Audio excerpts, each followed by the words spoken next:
Hello guys and welcome back to my channel SMT stock market trends. दोस्तों, आज इस video के अंदर अपन डिटेल में बात करने वाले हैं आरबीआई की जो मॉनेटरी पॉलिसी यहाँ पे निकल के आई है उसके बारे में पूरा डिस्कशन करेंगे। यहाँ पे चीज़ों को समझने की कोशिश करेंगे, इसको जो है क्रैक करने की कोशिश करेंगे कि आपके पोर्टफोलियो पे क्या इम्पैक्ट डाल सकता है, जो लॉन्ग टर्म इन्वेस्टर्स हैं उनके पोर्टफोलियो पे ये क्या इम्पैक्ट डाल सकता है, ये पॉजिटिव न्यूज़ है या नेगेटिव न्यूज़ है, सारे अपन जो है कंपैरिजन के साथ यहाँ पे समझने जाएंगे। उसके पहले ही आपको एक छोटी सी स्टोरी है वो मैं यहाँ पे सुनाना चाहता हूँ। उस स्टोरी से जो है चीज़ें आपको यहाँ पे रिलेट करनी है आरबीआई की, और उसको समझने की कोशिश करना है कि कैसे जो है एक आपको जो चीज़ दिखती है वो यहाँ पे नहीं होती है और जो होती है वो आपको दिखती नहीं है। मैं यहाँ पे एक छोटी सी स्टोरी यहाँ पे सुनाने जा रहा हूँ। एक टीचर था गाइज, वो टीचर यहाँ पे जो है अपनी लिस्ट बना रहा था, वोटर लिस्ट बना रहा था, जगह जगह घूम रहा था धूप के अंदर। दोपहर का टाइम था, वो कभी इधर जाता है, उस घर में जाता है, 18 साल से ऊपर कितने लोग हैं उन मेंबर्स की लिस्ट बनाता है और फिर दूसरे घर में जाता है। किसी ने उसको पानी के लिए नहीं पूछा। थक हार के वो एक पेड़ के पास में नीचे खड़ा हो जाता है छांव में। दोपहर का टाइम था। उसके बाद में वहाँ पास में ही एक मकान मालिक जो है उसको देखता है कि ये धूप में एक आदमी खड़ा है, बेचारे को प्यास लगी हुई होगी। तो वो मकान मालिक उसको आवाज़ लेके बोलता है कि भैया पानी पियोगे। तो मास्टर साहब को सुनता है, पानी का नाम लेते ही जो है वो अंदर से तुरंत बोलते हैं, क्यों नहीं पियेंगे, पानी क्यों नहीं पियेंगे साहब, पानी पिलाओ, पानी जरूर पियेंगे हम। तो ये जब बोलता है तो वो आदमी अंदर चला जाता है। 5 मिनट हो जाते हैं, 10 मिनट हो जाते हैं, 15 मिनट हो जाते हैं, लेकिन वो आदमी नहीं आता है। तो वो सोचता है, यार कैसा आदमी है, किस टाइप का आदमी है, अभी तक जो है पानी तक नहीं पिलाया और झूठ बोल के यहाँ पे जो है मेरे को खड़ा कर दिया। तो उसके जो विचार, एकाएक जो विचार पहले उसके उस आदमी को देख के ऐसे लगे थे कितना भला आदमी है, मेरे को यहाँ पे पानी के लिए पूछ रहा है, उसके विचार बदल जाते हैं, कितना खराब आदमी है, मेरे को बोल के भी अभी तक नहीं आया।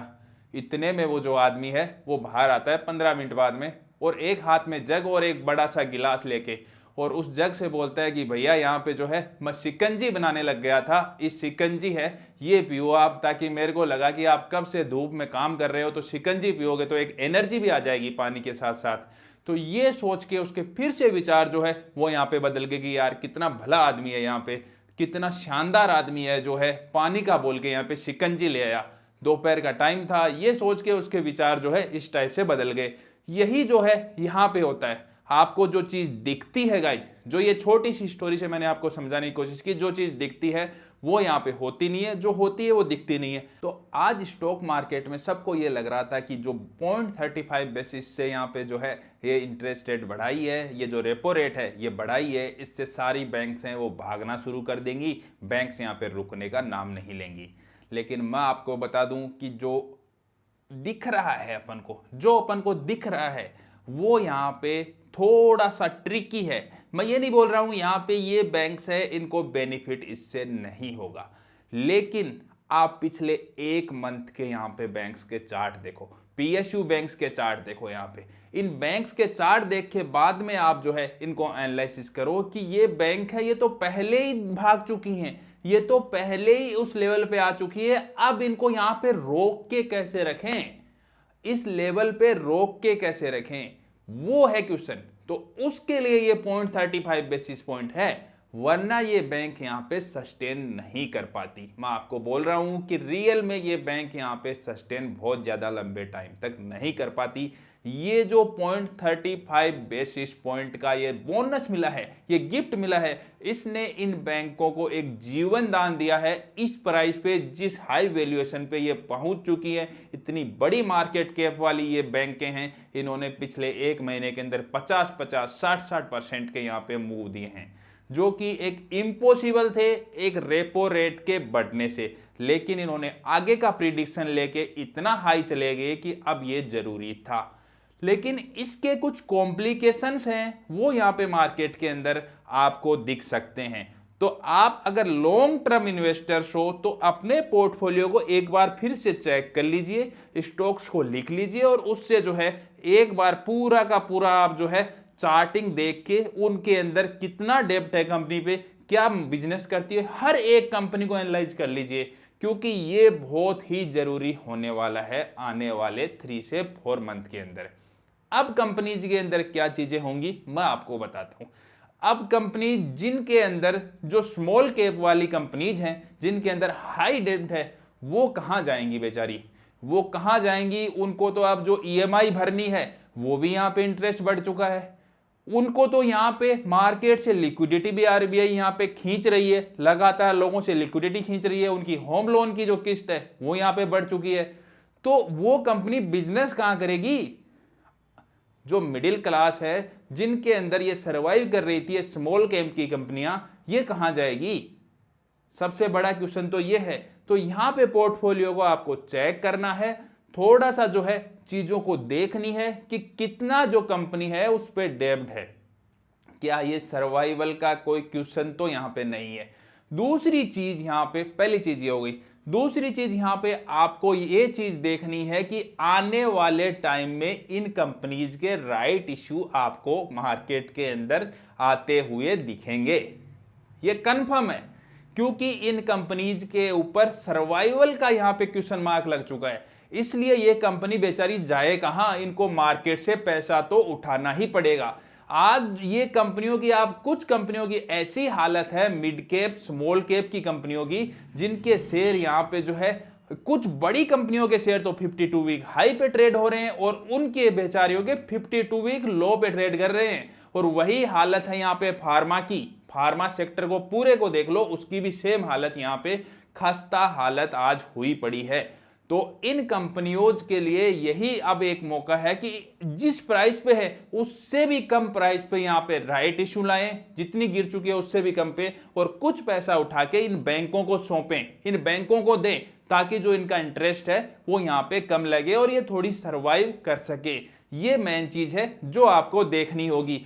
जिन कंपनियों में जंक लग चुका है, बिल्कुल आपको समझ में आ रहा है कि अब ये चुकाने की हालत में नहीं है, उनसे थोड़ा थोड़ा एग्जिट मारने में भी यहां पे जो है भलाई है। आपको जितने शेयर यहां पे बेच रहे हो नोट कर लो, आने वाले टाइम में अगर डाउन आते हैं तो उस प्राइस पे वापस बाई कर लेना अगर आपको लेना ही है। लेकिन ये एक होनेस्ट राय है, ये चीजें हैं, ये ज्यादा टाइम तक यहां पे इन कंपनीज को बहुत मुश्किल दौर में यहां पे डाल देंगी। इन कंपनीज को, जो इस टाइप की कंपनी है, जो मैंने आपको कैटेगरी बताई, ये दो बातें हैं, इनको आपको ध्यान में रखना है।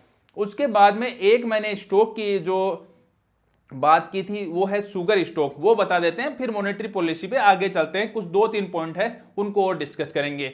जो बजाज हिंद जो शुगर है, यहां पे इसका स्टॉक यहां पे ट्रेड कर रहा था 10 से 11 रुपए के बीच में।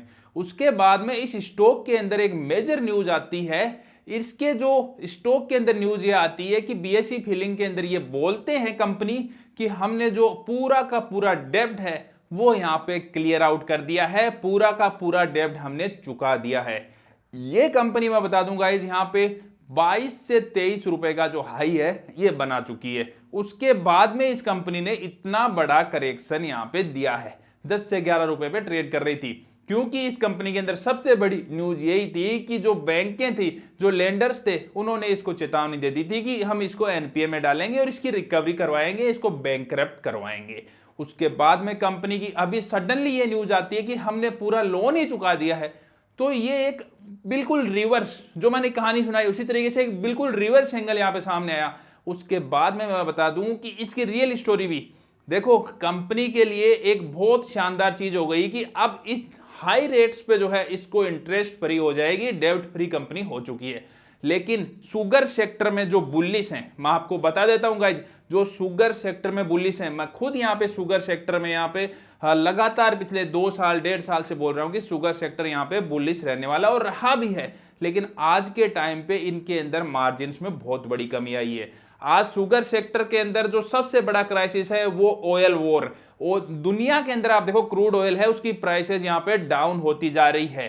तो इसकी वजह से क्या हो रहा है कि ये जो कंपनीज है, ये यहां पे एथेनॉल का ही तो मेन रोल है।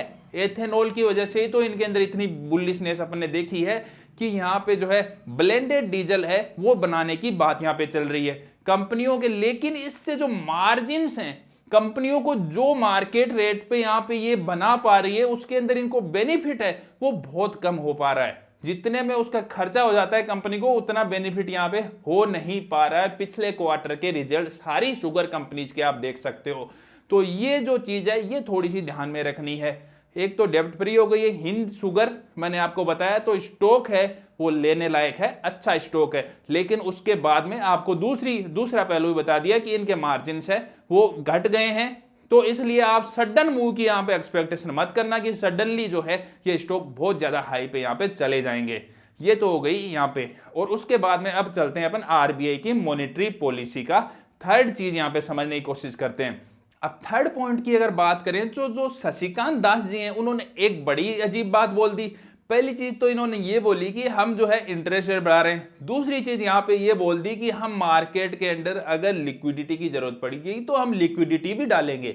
वो इस वे में डालेंगे कि वो लिक्विडिटी आम आदमी तक ना पहुंचे। मैं आपको सिंपल वे में बता रहा हूं, वो मार्केट में रहे, मार्केट ना गिरे, बस लिक्विडिटी अगर हमें दिखेगा ना मार्केट गिर रहा है तो हम लिक्विडिटी और डाल देंगे, लेकिन जो है वो लिक्विडिटी आपके और मेरे हैंड तक यहां पे नहीं पहुंचने वाली है। क्योंकि आपकी लिक्विडिटी तो यहां पे जो है शक हो रही है, वो तो 0.35 बेसिस पॉइंट से ही समझ में आ गया आपको इंक्रीज होते ही कि पब्लिक की लिक्विडिटी है, पब्लिक के हाथ में जो लिक्विडिटी है वो तो यहां पे कम होने वाली है, लेकिन मार्केट को है हम यहां पे बुलिश ही रखने वाले हैं।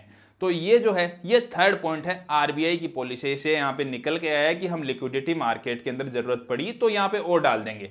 ये तीन यहां पे चीजें हो गई। और चौथी चीज ऑब्वियसली अभी जो रिसेंटली इन्होंने लॉन्च किया है वो है डिजिटल रूपी। डिजिटल रूपीज के ऊपर भी जो शशिकांत दास ने ये बोला कि हम डिजिटल रूपीज के कॉमर्शियल ट्रांजैक्शन को लेके बहुत ज्यादा जो है उत्साहित है, बहुत ज्यादा शानदार जो रिस्पॉन्स है कॉमर्शियल ट्रांजैक्शन पे मिला है। और उन्होंने ये भी बताया कि जो यूपीआई और डिजिटल करेंसी है वो अलग अलग चीज है। डिजिटल करेंसी एक नोट का फॉर्मेट है जो डिजिटल रूप में मिल रहा है, और यूपीआई एक ट्रांजैक्शन का मीडियम है कि ट्रांजैक्शन आप कर रहे हो, यूपीआई से पैसा भेज रहे हो, तो यूपीआई को इससे कोई भी जो थ्रेड है वो यहाँ पे नहीं दिखता है। ये चीज जो है आपको समझनी पड़ेगी।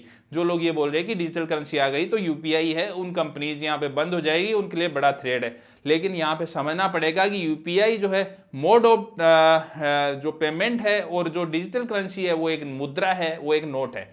तो ये चार चीजें हैं, ये मोटी मोटी यहां पे निकल के आई। और एक चीज यहां पे ये बोला है कि अगले क्वार्टर के अंदर जो है इंडिया की जीडीपी फोरकास्ट वो है थोड़ा सा, इन्होंने जो वर्ल्ड बैंक ने दी है उससे भी 0.1% यहां पे जो है अगले क्वार्टर में कम बताई है।